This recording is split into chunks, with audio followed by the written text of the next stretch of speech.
back to Neon Trash, all you cyberpunks and retro nerds. It's Tommy the Hammer hanging out with Dale, Bee Cee, Johnny Rocket. Tonight, Saturday night, it is Bee Cee's pick. He's brought another weird movie. What you got, Bee Cee, up your sleeve? I brought a movie called Fish Story. It is a Japanese movie and it deals with a punk band, and really the main question that the film poses to everyone that gets it is, can punk save the world?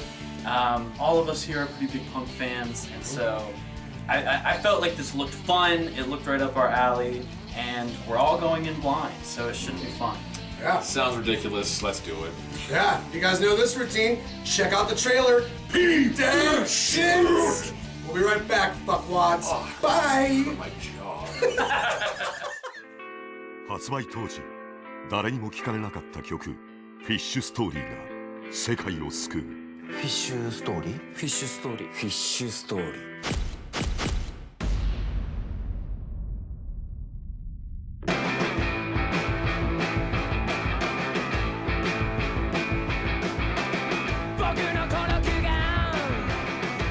フィッシュストーリー聞いたこともねえ。こいつただの運転手いないものと思っていいから。あなた一度でも何かに立ち向かったことがある？こいつ立ち向かえよ。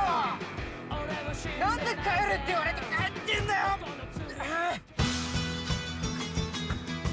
ちょっと君何やってんの。実は私は正義の味方になりたかったんです。正義の味方？試食なんで？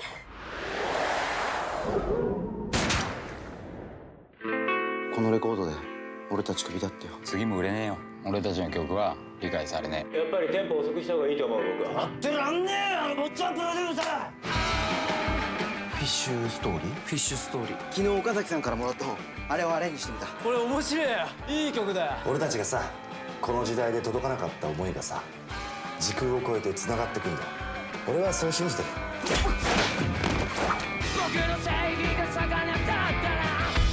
4つの時代の別々の出来事が1つの曲でつながった時、想像もできない何かが起こる。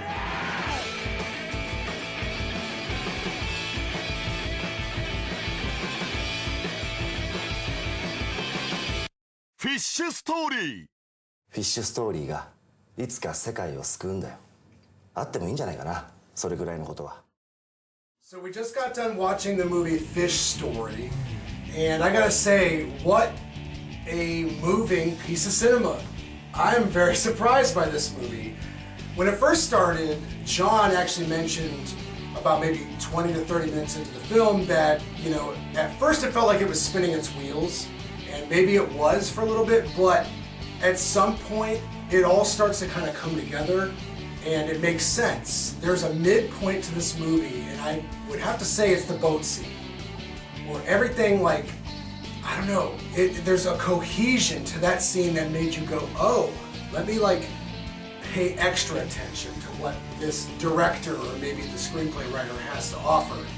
And from that point on, I feel like, you know, all the dominoes start falling into place, and maybe the narrative wasn't so clear and concise at first, but by the end of the film, there's a lot of things going on here. I feel like this is a commentary about rock and roll. I feel like this is a commentary about how something small and seemingly insignificant, like writing a book that becomes out of print and forgotten, becomes ultimately very important. I really enjoyed this film too. It was a nice breath of fresh air with a bunch of stuff that we've been watching. And I think once you got on board with the way the director's style, it really went together seamlessly. Like the fact that they bounce around so many different time periods, it kind of flows together, and it worked out really well. You didn't have too many things that made them harsh when jumping in between each other. And the acting all the way through with all the characters is wonderful. I really thought this was a fucking great movie. And yeah, it's a strong film. It says a lot about a lot of different things. And I really freaking was glad to see that they made it all work. 'Cause sometimes you can muddy the waters with too many, when you're trying to say too many things and have too many ideas going on in characters. There's Gentlemen, an incredible piece of cinema, honestly. Like, I mean, you're right. I was like, this. I did say yes. It is. I recognize it is kind of spinning its wheels here, but it really intrigued me. I was like, okay, where is this really gonna go? So it kind of let me buckle in for the ride that this movie takes you on, and it's like you really set a high bar for yourself when you're gonna make a movie that's jumping to all these different time zones and like very loosely incorporating this song, you know, and it's really pulled off here really, really well because we get great acting, we've got great cinematography, we've got great shots with actors delivering great lines. We love the costumes, like dude's leather jacket was just incredible. Like the sets, the vehicles, like they really nailed every little aspect of this movie, and it just allowed you to settle in for this crazy ride that finally gives you a nice big tie. But dude, it ties a wonderful bow on this movie. Like they bring this one home and bring the house down. This actually kind of subverted a lot of my expectations. I mean, you look at the front, you read the back, and you actually think it's going to be like this super kinetic type of movie. Like, comets supposed to destroy the Earth, punk music, and what you actually get is kind of like a slowly paced film that is infinitely charming, genuinely tugs on the heartstrings, and every time that you think that you have it pegged, you realize like, oh shit, I don't have it pegged. Like, how is this comet gonna get dealt with? How are these people all connected, and what does it all mean? And yeah, even though there's like parts where it is kind of feeling like it's spinning its wheels, it doesn't feel purposeless. It all feels like you need to see everything that's happening. Yeah, we're spinning our wheels for a reason here, folks. Pay attention to this. Yeah. Like, there's nothing wrong with making that observation. Right. And every, just, there were characters from each decade, I mean, there were each time period, and there were 3 different time periods, and they were likable, or even if they were like a unlikable character, you were still engaged. Like, they still had something about them that you wanted to keep seeing what was happening. Yes. And then, the one song, like the titular song, it does help keep you going too. Like, every time you hear it come on, like, it brings you joy, you're excited for, like, what's happening. Yeah, right. And even though you don't know what it means, and they don't even know what it means, like, it's infectious. It makes you feel things, which is kind of the whole point of the movie. Like, they make a song based off of a poorly translated novel. No one knows what it means, but you just feel it. You can feel what they're saying, and it resonates with the characters here, and I think it's safe to say it resonated with all of us. For me, it won me over a lot, you know? I mean, I had my doubts during the movie, because I was like, where do these characters fit? Where does this story go? You know, I like a good slow burn, and this movie's a slow burn that, you know, I mean, it doesn't really spin its wheels. I mean, this is a movie with purpose and something to say about music.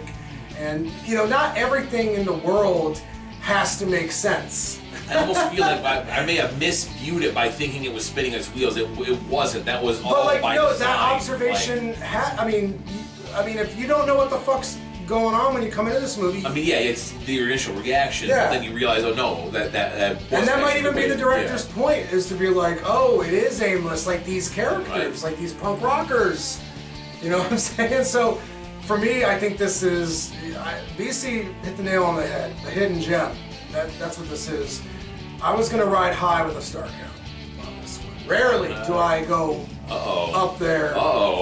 I'm gonna say 9.5. Woo! Damn. Yeah, I was very impressed. I was thoroughly amused the entire time. This film made me happy. I'm gonna also give it up there with a nice throbbing 9. Jesus. Rocket? Dang, I was thinking about my star count earlier as we were talking about this, and I was like, yeah, I'm gonna give this a 9. And yeah, I'm gonna give this a 9 too. Yeah. Bee Cee, bring us home, buddy. Yeah, I mean, this is kind of everything you could want. It's charming, and it's a slow burn that actually rewards the viewer. Like, if you aren't smiling and happy by the end, I don't trust you. That's kind of where I'm at. That's it. I just Damn. like. I mean, all of the characters and how they're related is just—it's so endearing, and it's like powerful. Like you kind of hit the nail on the head. Like one small, seemingly insignificant action, 37 years down the line, could actually become huge. Mean something. And so, yeah, for this to like actually all work, and I can't think of any moment in this movie where it's like I wish that wasn't there. Like everything, I wanted it there. I enjoyed it. I'm gonna go high as well, and I'm gonna slap a big old. I'm slapping a 10 on. Oh! 10 on. Took it one level above us. I had to. Damn. It's one of our highest averages, Yeah. probably. It's good flick. It's likable, it's colorful, it's thoughtful, which is important, and at the end of the day, it can resonate with the viewers. So I hope it's been informative with this flick, motherfuckers. Until the next time, tune in to Neon Trend. Neon Trend. Fuck that.